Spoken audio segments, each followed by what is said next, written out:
मित्रमंडळींनो, आपल्या चॅनलवर नवीन असाल तर प्लीज आपल्या चॅनलचे 1000 सबस्क्रायबर होण्यासाठी आपल्या चॅनलला सबस्क्राईब करा. तर आजच्या भागामध्ये घडतं असं, इकडे आता सत्या मंजूला म्हणत असतो की वाघमारे, मी तुम्हाला स्वयंपाक करायला मदत करतो कारण की तुमचा स्वयंपाक लवकर होईल. तर मंजू म्हणत असते की सत्या नाही, तू हे सगळं करू शकत नाही. सत्या, काय वाटतंय तुला, विचार कर ना. अरे मम्मी साहेबांनी त्यांनी बघितलं तर काय म्हणतील, त्या तुझ्याबद्दल काय विचार करतील. तर सत्या म्हणतो की वाघमारे, मला त्यांच्याशी काही एक घेणं नाही. मला माहीत नाही बाकीचं काहीच. मला आपण दोघे मिळून स्वयंपाक करूयात असं म्हणतो. तर मंजू म्हणते, सत्या तू नाहीच ऐकणार का माझं? तर सत्या म्हणतो, नाही ऐकणार मी तुमचं. आणि आता सत्या मंजूला म्हणतो की चला वाघमारे, आपण दोघी मिळून स्वयंपाक करूया. आणि सत्या आता मंजू म्हणते ठीक आहे चल. तर आता दोघी स्वयंपाक करायला येतात किचनमध्ये. दोघीजणं स्वयंपाक बनवत असतात. सत्या मंजूच्या जवळ जाण्याचा प्रयत्न करतो आणि दोघे मस्त स्वयंपाक बनवतात. तिथे आता इकडे जो आर्यन आहे, तो आर्यन तिथे आलेला असतो.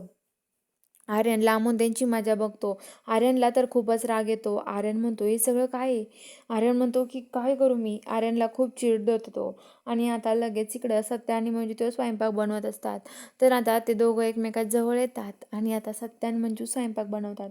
तर इकडं आता बाहेर सगळेजण जमा होतात. सगळेजण गुढीची तयारी करत असतात. चित्रकार, जयदीप, सपना, मम्मी साहेब आणि कवी, त्यांना सगळ्यांना चित्रकार बोलवून घेतात. सगळेजण येतात आणि म्हणतात की चला. चित्रकार म्हणतात, गुढीची तयारी करूयात आपण.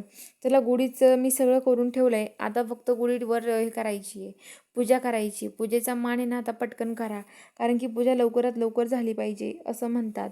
आणि आता ते पूजेला बोलवतात. सत्या आणि मंजूला ते आता वाट बघत असतात सत्या आणि मंजूची.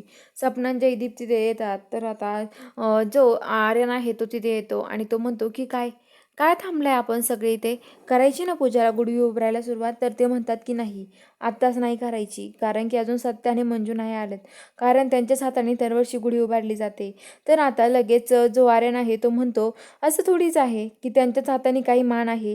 हो, दरवर्षी एकाच जोडीला मान द्यायचं असं थोडी असतं, यांना पण द्या ना एक वर्षी मान असं म्हणतात. तर ते म्हणतात की असं नाही होऊ शकत. तर सपना म्हणते, हो खरंच तुम्ही बरोबर बोललात. मम्मी साहेब पण म्हणतात, हो खरंच बोललाय तुम्ही, असंच व्हायला पाहिजे. खरंच त्यांना पण मान दिला पाहिजे. तर आता लगेच मम्मी सपना म्हणते, चला हो जयदीप, आपण दोघे उभरूयात गडी, आपण दोघे ह्या वर्षी पूजा करूयात. तर आता जयदीप म्हणतो की नाही सपना, हे असं शक्य नाही आहे, हे असं आपण दोघं नाही करू शकत, सत्यदादा आणि वहिनीचा हा मान आहे. तर आता लगेच ते म्हणतात की नाही. तर आता लगेच जे सपना ते आहे ते असे भांडत असतात एकमेकासोबत. तेवढा तिथे आता सत्या आणि मंजू येतात. ते म्हणतात, काय चाललंय तुमचं? अरे जयदीप, अरे नवीन वर्षाचं तू भांडतोय का? अरे भांडूनच सुरुवात करणार आहे का तू नवीन वर्षाची? अरे बायकोसोबत असं भांडून कोणी सुरुवात करत असतं का? भांडू नका, कशावरून चाललंय तुमचं? तर आता लगेच जयदीप म्हणतो की हे बघ, ही सपना म्हणते की ह्या वर्षी गुढी आपणच उभारायची, आमच्या हाताने पूजा झाली पाहिजे, त्यामुळे ती भांडते आहे. तर सत्या बोलतो की हे बघा, काही गरज नाही, ह्या वर्षी तुम्ही पूजा करा, दरवर्षी आम्हीच करतो ना, मग ह्या वर्षी तुम्ही दोघं करा. तर आता लगेच जयदीप म्हणतो की नाही, शक्यच नाही, ह्या वर्षी जर आपण चौघांनी मिळून पूजा करायची, चौघं जर मिळून पूजा करत असाल तरच आम्ही पूजा करूयात असं म्हणतात. तर आता लगेच सत्यान ते म्हणतात ठीक आहे. तर आता लगेच मम्मी साहेब म्हणतात की आवरा पटकन, नैवेद्य दाखायचं, नैवेद्याची वेळ झाली. ओ आर्यन थांबा, आपण नैवेद्य वगैरे झाला की तुम्हाला लगेच जेवायला देऊ आम्ही असं म्हणत असतात. तर आता तो म्हणतो की ठीक आहे. आता मम्मी हे आहे सपनान ते पूजा करतात. सपनान त्यांची पूजा झाल्यावरती आता सत्यान ते पूजा करतात.